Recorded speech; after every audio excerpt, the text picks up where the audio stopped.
Berbangun di Perhimpunan Alergi Imunologi Indonesia, ekspresi imun ciptaan antibodi, harmoni limfosita angkasa.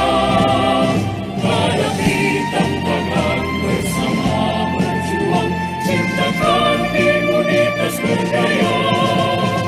Bukan karya nyata bersama, beradu di Tegak Jaya.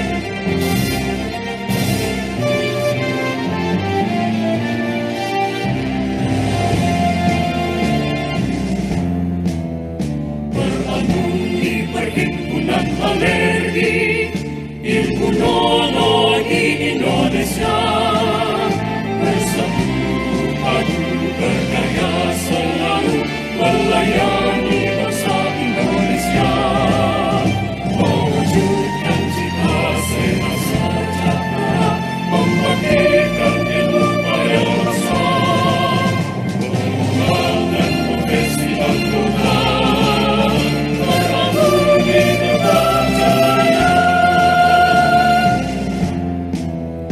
Berbangun di Perhimpunan Alergi Imunologi Indonesia, berdaya guna berdaya menjaga imunitas bangsa Indonesia, melalui ilmu dan teknologi berdasarkan nilai Pancasila, memberikan asa bagi usaha.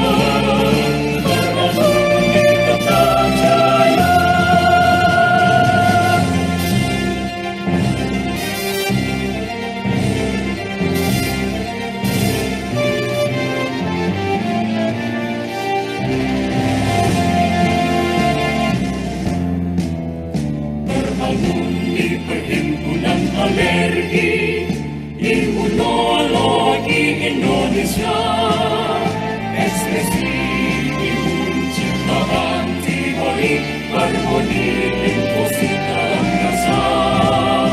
Hadapi tantangan bersama, berjuang ciptakan imunitas berdaya.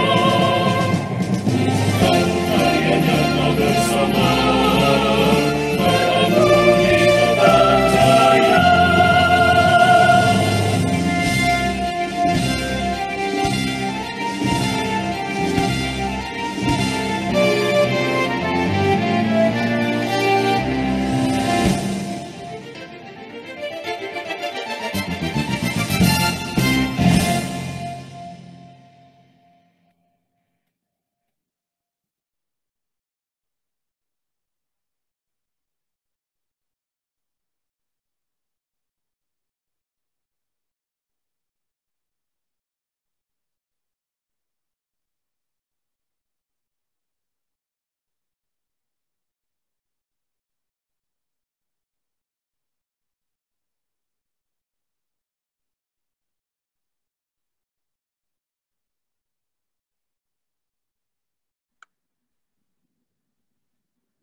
Baik, Assalamualaikum warahmatullahi wabarakatuh. Selamat siang kembali kepada para peserta sejawat dan senior sekalian.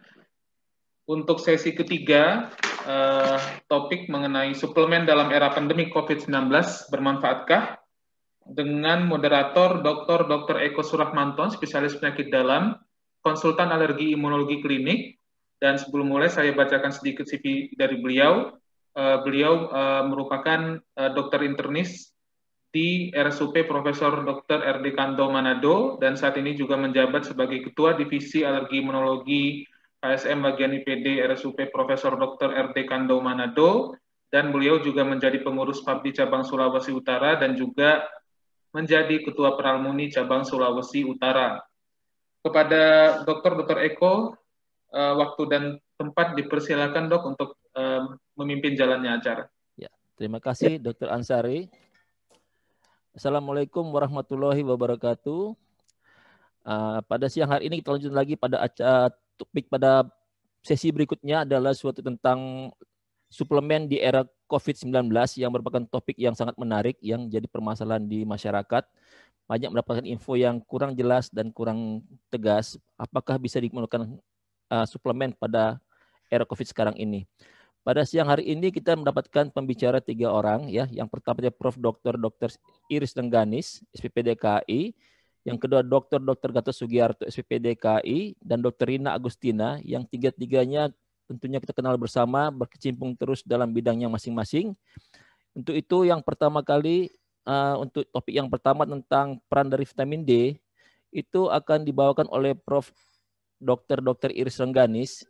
Sebelum saya serahkan ke beliau, saya akan membacakan sedikit tentang CV Prof. Iris, yaitu yang pertama, Prof. Iris adalah guru besar di FKUI Jakarta, ya. Jadi Prof. Iris ini adalah guru saya juga, yang siang hari ini membawakan materi yang cukup menarik, yang jadi permasalahan besar di masyarakat.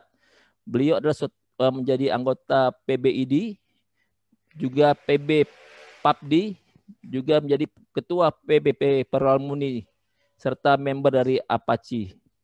Untuk mempersingkat waktu, kami persilakan untuk Prof. Iris untuk membawakan materi tentang vitamin D dalam hubungannya dengan masa COVID sekarang ini. Kami persilakan, Prof. Ya, terima kasih, Dr. Eko. Assalamualaikum warahmatullahi wabarakatuh.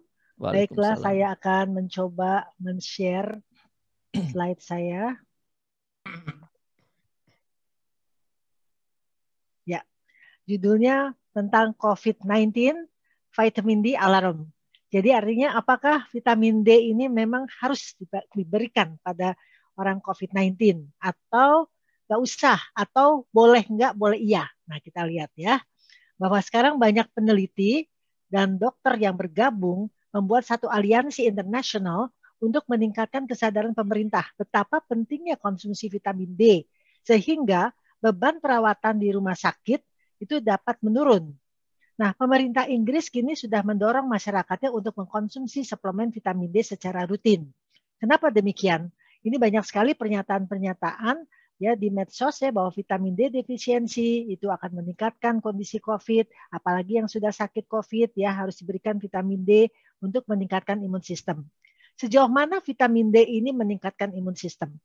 Nah, kalau dilihat datanya bahwa sebetulnya vitamin D yang insufisiensi itu hampir 50% ya dari populasi di dunia.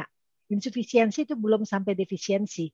Kita memang tidak punya angka batas untuk vitamin D, ya cut off kita nggak ada. Tapi kita memakai punya Eropa dan Amerika itu 20 dan 30. Ya, yaitu yang 30 sampai 100 ya, itu yang normal, yang bagus ya. Kalau insufisiensi itu adalah yang 20 sampai 30. Defisiensi kalau bila mana vitamin D-nya kurang dari 20 ya. Nah, kita rata-rata Indonesia biasanya banyak yang kurang dari 20. Nah, fungsi vitamin D ini paling dikenal dalam regulasi pembentukan dan mempertahankan tulang yang kuat. Itu secara klasik kita udah tahu ya. Dia memperkuat gigi dan tulang ya. Tetapi ternyata dia juga peran dalam regulasi proliferasi dan diferensiasi sel. Dia mengatur sistem imun tubuh dan membantu dalam pencegahan kanker. Nah, reseptor vitamin D itu VDR ya, dapat ditemukan di saluran pencernaan, di tulang, otak, payudara, prostat, bahkan di sel imunitas. Nah, ini kuncinya ya, plasenta, pankreas, dan beberapa organ lainnya. Jadi kita lihat bahwa vitamin D itu dibutuhkan oleh semua organ tubuh karena semuanya memang mempunyai reseptor untuk vitamin D. Menarik sekali waktu saya baca artikel ini. Ya, vitamin D mempunyai reseptor di berbagai organ tubuh sehingga dibutuhkan. Ya, jadi kalau kekurangan vitamin D akan mengganggu fungsi organ tubuh tersebut. Luar biasa ya vitamin D. Dulu kita taunya vitamin C, vitamin yang lain-lain ya. Nah, vitamin D memang asalnya dari matahari. Ya, dia tidak baru dibentuk oleh tubuh kalau ada sinar matahari. Tapi bagaimana kalau kita nggak kena sinar matahari? Nah, ini kita lihat lagi ada satu artikel yang memberitahu bahwa hubungan vitamin D dengan kalau bila mana defisiensi bisa terjadi penyakit-penyakit ini. Penyakit-penyakit ini sangat membutuhkan vitamin D. Ya, termasuk COVID-19 ya, karena memang reseptor vitamin D ada di mana-mana ya. Jadi artinya kebutuhan vitamin D memang diperlukan. Nah, ini mengapa vitamin D menyebabkan berbagai macam penyakit. Tadi sudah dikatakan karena reseptor vitamin D itu menyebar di seluruh tubuh, merupakan nuklir reseptor dan faktor transkripsi ya, mengatur aktivitas atau aktivasi lebih dari 1000 gen untuk on and off-nya. Ya, terdapat polimorfisme sehingga memerlukan jumlah vitamin D yang cukup besar ya. Nah, ini manfaatnya. Kalau kita lihat secara klasik kesehatan tulang ya, dengan kita kekurangan vitamin D, saya lihat banyak pasien yang ternyata berjalan aja susah. Ya, kalau vitamin D kita cukup tapi kita nggak ada penyakit lain, itu rasanya bisa berlari ya, tulang kita tulang yang kuat. Sedangkan yang non klasik itu meningkatkan daya tahan tubuh. Jadi kalau sistem imun dia ternyata yang non klasik. Ini kita baru tahu beberapa tahun terakhir bahwa vitamin D itu meningkatkan sistem imun dan sangat dibutuhkan. Nah, kita lihat lagi di sini ya, kalau yang klasikal semuanya udah tahu ya, untuk tulang dan gigi ya, juga untuk penyerapan kalsium menjadi lebih baik. Tapi yang non klasikal ini immune regulation ya, immune regulation di sini artinya vitamin D bisa sebagai imunoregulasi yang kita sebut imunomodulator ya. Selain itu dia juga cellular differentiation anti-angiogenesis ya. Tapi yang saya akan bicarakan di sini adalah immune regulation. Nah, kita melihat di sini rata-rata vitamin D di orang Indonesia itu kurang dari 20. Jadi banyak secara fakta sebagian besar penduduk Indonesia mengalami kekurangan vitamin D. Ya, sehingga bisa menyebabkan potensi untuk berbagai risiko penyakit-penyakit tersebut ya. Nah, beberapa kadar vitamin D di dalam tubuh kita. Ini kan kita tidak punya cut off. Kita memakai yang dari luar negeri 30 sampai 100 ya. Ini angka normal yang kita harapkan. Rata-rata Indonesia di bawah 20 ya, insufisiensi. Kalau di bawah 10 adalah di bawah 20 itu defisiensi, kekurangan, tapi antara 20-30 namanya insufisiensi. Ya, jadi dia sudah merah ke kuning ya, merah ke kuning. Tapi kalau kurang dari 20 dia sudah merah, betul-betul defisiensi. Karena itu harus dilakukan pemeriksaan agar dapat menentukan dosis yang tepat dengan monitoring daripada dokternya sendiri ya. Nah, ini ada beberapa data klinis yang terkait dengan COVID-19 dan vitamin D. Ya, ada beberapa jurnal yang mengatakan bahwa terdapat hubungan signifikan antara vitamin D dengan jumlah kasus COVID-19, terutama kematian yang disebabkan oleh infeksi ini. Jadi kalau infeksi yang berat, itu vitamin D-nya biasa rendah. Ya, karena itu salah satunya adalah diberikan vitamin D untuk memodulasi sistem imunnya. Di mana dia bekerja. Dan sistem imun luas ya. Dia bekerja apakah dia menekan interleukin, apakah dia meningkatkan interleukin, kita akan lihat nanti. Ya, tapi yang jelas vitamin D itu sudah banyak jurnal yang mengatakan jumlah kasus dan tingkat kematian pasien COVID-19 itu berbanding terbalik. Ya, kalau vitamin D-nya rendah, ya angka kematiannya tinggi. Ya, kalau dia cukup, angka kematiannya lebih rendah. Nah, kita lihat di sini ya, pasien dengan vitamin D yang diukur adalah vitamin D 25OH. Kenapa vitamin D 25OH? Karena itu diambil dari darah dan itu yang lebih stabil ya kondisinya. Dia memiliki tingkat, kalau lebih dari 30 itu memiliki tingkat keparahan dan kematian yang lebih kecil ya. Artinya kalau vitamin D-nya bagus, si angka kematian COVID-nya juga lebih kecil. Jadi berbanding terbalik ya. Nah, ini grafik dan risiko vitamin D dengan COVID-19. Dari 199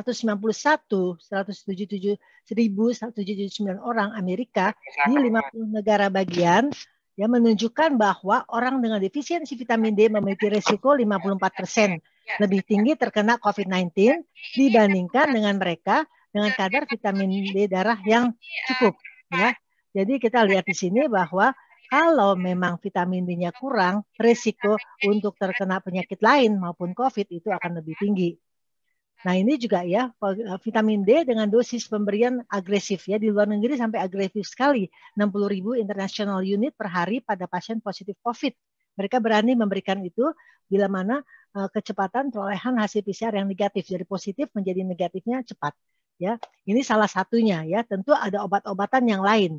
Namanya juga dia memodulasi imun sistem ya. Jadi artinya dia bisa sebagai kita bilang terapi pendamping ya di samping terapi utama. Tentu harus terapi utama, bukan berarti vitamin D yang membuat demikian, tetapi vitamin D itu dia akan memodulasi imun sistem sehingga imun sistem bekerja lebih efektif ya dibandingkan kalau kita tidak memberikan vitamin D. Ya, jadi kalau yang jelas di sini diikutilah perbaikan marker inflamasinya. Ya, mereka dengan PCR yang itu yang paling ini ya paling mudah kita melihat PCR positif jadi negatif. Nah, itu yang bisa kita bilang oh ya ternyata itu akan mempercepat ya sebagai ajuvan, kita bisa bilang sebagai ajuvan terapi atau sebagai imunomodulator ya, tapi yang jelas memang dibutuhkan vitamin D ya. Ini kita lihat gambar di sini yang placebo maupun yang grup ya. Jadi yang tentu yang negatifnya akan lebih banyak pada yang dikasih vitamin D. Nah, sekarang mekanisme kerja vitamin D dalam COVID-19 tadi saya sudah katakan sebagai imunomodulasi. Ya, dia memodulasi imun sistem ya. Kemudian menyeimbangkan ini saya juga baru dapat ya ini menyeimbangkan ACE dengan ACE2 yang dengan menekan renin. Menarik lagi ya, ini harus kita banyak pelajari lagi. Terus mengatasi stres oksidatif. Jadi ternyata banyak hal-hal yang lain yang tidak hanya sebagai imunomodulasi, ya. Karena vitamin D sebagai imunomodulator, ya, atau modulasi, ya dia karena VDR ada di mana-mana. Jadi vitamin D itu memang dia juga kalau kita lihat di sini, ya, dia juga bekerja di di interleukin 6, interleukin 1, TNF alfa, ya dia akan memodulasi di daerah sini, ya, dan di sini nanti akan kita lihat lebih jelas lagi karena dia akan menurunkan sitokin yang akan mengakibatkan sitokin storm ya. Kita harus ada ini lagi ya, judul lagi kalau mau bicara tentang itu ya, karena waktunya terbatas. Di kerja vitamin D pada berbagai sel ya, kita lihat di sini ada di dendritik dia bekerja, di T cell ya, kemudian di B cell dia juga bekerja ya. Jadi luar biasa kalau kita lihat walaupun dia bekerja sedikit tetapi dia bekerja secara keseluruhan. Ya, dia bekerja di semua imun sistem dan juga di organ-organ tubuh. Ini yang menyebabkan vitamin D sebagai imunomodulasi dan kalau kekurangannya itu akan menyebabkan berbagai macam penyakit. Jadi sekarang kalau ada suatu penyakit, kita lebih baik kita cek juga vitamin D-nya. Tidak ada salahnya kita cek vitamin D. Kebanyakan pada penyakit autoimun, itu karena saya banyak bergerak di penyakit autoimun, itu vitamin D-nya sangat kurang. Dan biasanya pasiennya lemes, lelah, lesu, fatigue. Ya, setelah kita perbaiki vitamin D-nya, cepat-cepat kita harus kasih imunosupresan yang kuat, kita berikan vitamin D itu pelan-pelan itu akan teratasi dan itu sangat nyata sekali ya. Nah, vitamin D sebagai penyeimbang ACE dan ACE2. Ini menarik sekali buat saya karena saya baru dapat ininya beberapa hari yang lalu ya. Nah, ini jadi saya sendiri ini belum banyak baca tentang ini tapi ini menarik ya. Ini yang akan kita pelajari juga ya, dia menyeimbangkan. Jadi betul-betul memodulasi tidak hanya sistem imun tetapi juga reseptor ACE2-nya diseimbangkan dengan ACE ya supaya COVID-nya itu kan ACE2 tempat masuknya si COVID. Jadi kalau ada vitamin D dia akan memperkuat posisi keseimbangan ini ya sehingga logikanya harusnya COVID-nya tidak bisa cepat-cepat masuk melalui ACE2 ya. Sepertinya harusnya demikian ya, tapi menarik ya. Buat saya ini sangat menarik karena kita lihat bagaimana memodulasinya. Jadi sisi mana aja dia bisa main. Ya, vitamin D bisa masuk kemana-mana.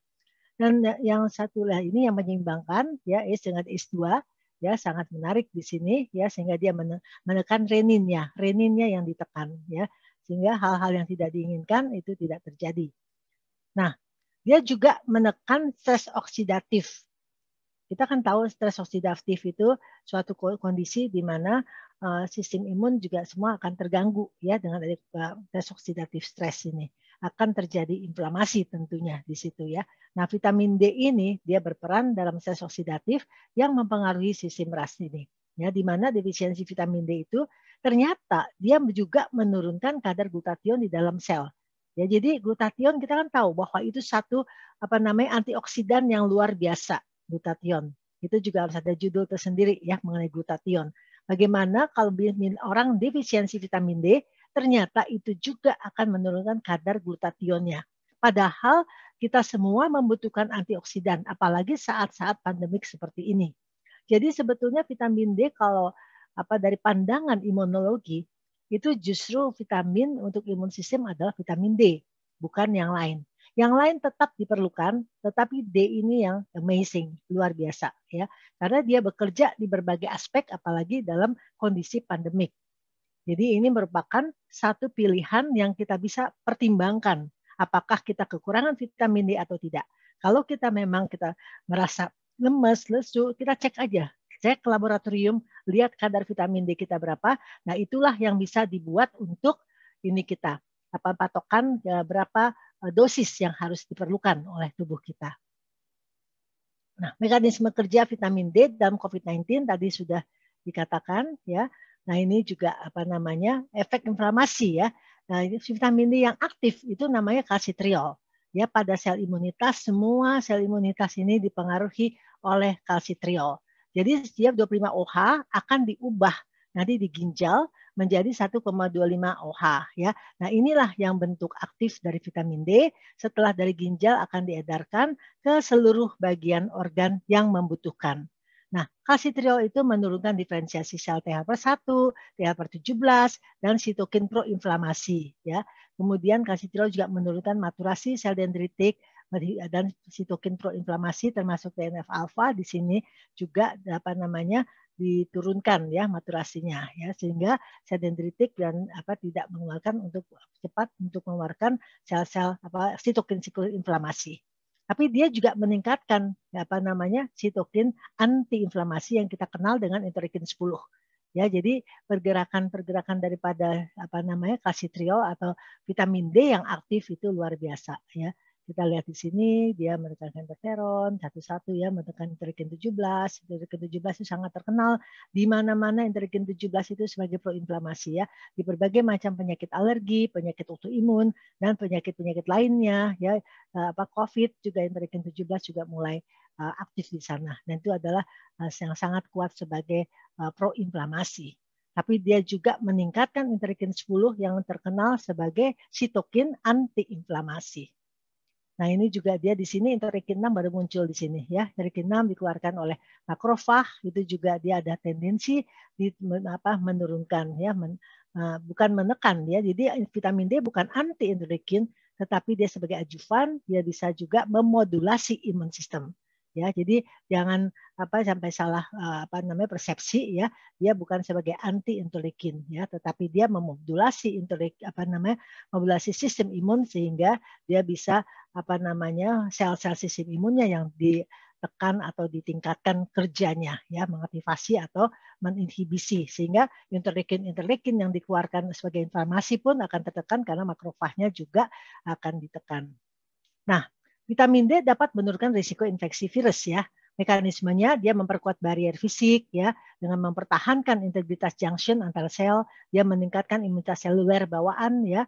Kemudian dia juga menurunkan konsentrasi sitokin proinflamasi dari sel dendritik ya yang banyak terkenal di COVID-19 adalah interleukin 6, TNF alfa dan dia juga meningkatkan sitokin antiinflamasi yaitu interleukin 10 sehingga menurunkan badai sitokin yang dapat menyebabkan pneumonia. Ya, jadi kita harapkan vitamin D diberikan dari awal ya. Dan saat ini ya jangan sampai kita sakit dulu ya. Terus sebagai meningkatkan imun sistem saat ini kita sudah waktunya masa pandemik vitamin D ekstra kita minum ya. Kalau mau berjemur silakan, tapi jangan lama-lama ya. Berjemur tidak boleh lebih dari 15 menit karena kulit akan terbakar, timbul kanker kulit, malahan tidak baik ya. Dan jamnya tentu berbeda-beda setiap kondisi negara ya. Nah, ini mekanisme kerja vitamin D dalam mengatasi COVID-19. Ini yang tadi saya katakan, dia juga mempengaruhi berbagai macam interleukin ya.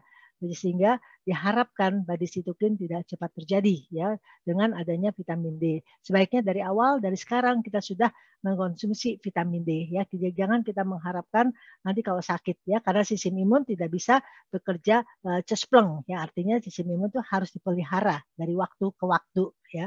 Nah, ini dia juga kan tadi menyeimbangkan E1 dengan E2 ya, di reninnya yang ditekan. Nah, tujuan pemberian vitamin D pada pasien positif COVID tentu mencegah terjadi badai sitokin dan badai bradikinin. Memang bukan semata-mata ya, tetapi saya hanya ingin mengatakan itu untuk meningkatkan sistem imun. Kita harus memperbaiki imun sistem kita karena sistem imun adalah kita bisa katakan departemen pertahanan dalam tubuh kita. Ya, kalau di negara ada departemen pertahanan, imun sistem kita ada departemen pertahanan kita. Salah satunya adalah vitamin D yang untuk memperkuat senjata kita, ya, mempercepat pemulihan dan hasil PCR negatif. Pada individu umum, mencegah terkena COVID-19 dengan meningkatkan imunitas tubuh, salah satunya adalah vitamin D, mengatur kerja berbagai gen sehingga dapat mencegah berbagai penyakit kronis, mengoptimalkan kerja sel-sel di dalam tubuh, ya. Nah, ini secara umum. Nah, sumber vitamin D selain matahari, ya, matahari yang paling utama, ya, karena dia memang matahari itu memberikan previtamin D3 yang harus diubah oleh tubuh menjadi vitamin D, ya.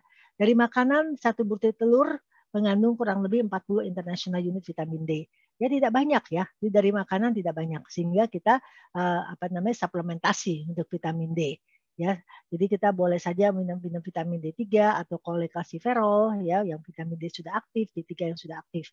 Ya, tapi sehari-hari kita juga bisa memilih berbagai macam makanan yang mengandung vitamin D, ya. Tapi selain vitamin D ini juga mengandung vitamin-vitamin yang lain. Jadi kalau dikatakan vitamin mana yang penting, ya semua saya bilang A, B, C, D, E. Tapi biasanya vitamin D itu kecil dalam multivitamin. Jadi sebaiknya kita suplementasi sendiri vitamin D terpisah. Ya, vitamin D yang sudah ada dalam multivitamin biarkan saja. Itu biasanya hanya sekitar 400 international unit. Ya, kita butuh yang biasanya 1.000 sampai 5.000. Ya, tergantung kondisi kita. Jadi suplementasi itu penting bila mana kita merasa itu kurang vitamin D kita, ya, dari matahari ataupun dari makanan. Jadi silakan kita ambil suplementasi. Artinya menambah vitamin D kita. Nah, ini kalau kita lihat di sini ini adalah pemberian vitamin D yang untuk maintenance, ya. Rata-rata orang memberikan kalau yang normal itu 1.000 sampai 4.000 international unit, bisa sampai 5.000 untuk per hari. Ya, itu pemberian maintenance. Saya sering juga memberikan pada pasien 5.000 international unit, ya. Itu walaupun naiknya tidak begitu cepat, ya, tetapi pasien merasa jauh lebih baik, ya. Setelah normal kita turunkan pelan-pelan, yang akhirnya maintenance-nya kita hanya memberikan 1.000 international unit. Nah, untuk rekomendasi dosis, memang vitamin D itu mengurangi risiko infeksi COVID-19, ya. Ada sindrom gangguan pernapasan akut, tingkat keparahan, dan komorbiditas penyakit. Target optimal kadar vitamin D25OH itu 40-60, penggunaan disesuaikan dengan kadar vitamin D dalam darah. Terus terdapat pada satu studi yang kita lihat tadi pemberiannya tinggi sekali, ya, 60.000 international per hari. Ya, ada yang memberikan demikian dari jurnal yang kita lihat tadi. Rekomendasi untuk high risk adalah 10.000 international unit per hari untuk beberapa minggu, 6-8 minggu, diikuti dengan 5.000 international unit per hari. Rekomendasi umum untuk pasien COVID-19 di Indonesia adalah 5.000 international unit per hari, dan untuk pencegahan kita berikan 1.000 international unit per hari, kecuali bagi mereka yang mengalami defisiensi vitamin D harus diberikan dosis yang lebih tinggi. Jadi vitamin D sekali lagi itu sebagai imunomodulasi, yaitu bekerja memodulasi imun sistem dan dapat diberikan bersama-sama dengan obat-obat COVID-19 sebagai adjuvan terapi, ya, karena sifatnya bukan pengobatan, tetapi tanpa vitamin D sistem imun kita tidak bisa bekerja dengan baik. Nah, sebagai kesimpulan bahwa kadar vitamin D dalam darah merupakan marker penting untuk menilai risiko daya tahan tubuh terhadap COVID-19. Vitamin D berperan sebagai imunomodulator, penyeimbang ACE dan ACE2, dan antioksidan. Nah, dosis vitamin D yang dianjurkan disesuaikan dengan kadar vitamin D di dalam darah. Bagi yang defisiensi disarankan konsumsi vitamin D 5.000 international unit per hari. Defisiensi vitamin D menurunkan kadar glutathione di dalam sel yang mempengaruhi vitamin D binding protein. Nah, vitamin D dan glutathione itu bekerja secara sinergis dalam penanganan COVID-19. Jadi demikian presentasi saya, sampai kita nanti diskusi. Terima kasih. Ya, terima kasih Prof. Iris telah membawakan materi dengan tepat waktu dan sangat menarik dan informatif. Mudah-mudahan bisa disimak oleh para hadirin pada webinar siang hari ini. Sebelum kita mulai ke sesi tanya jawab, kita lanjutkan dulu ke Dr. Gatot.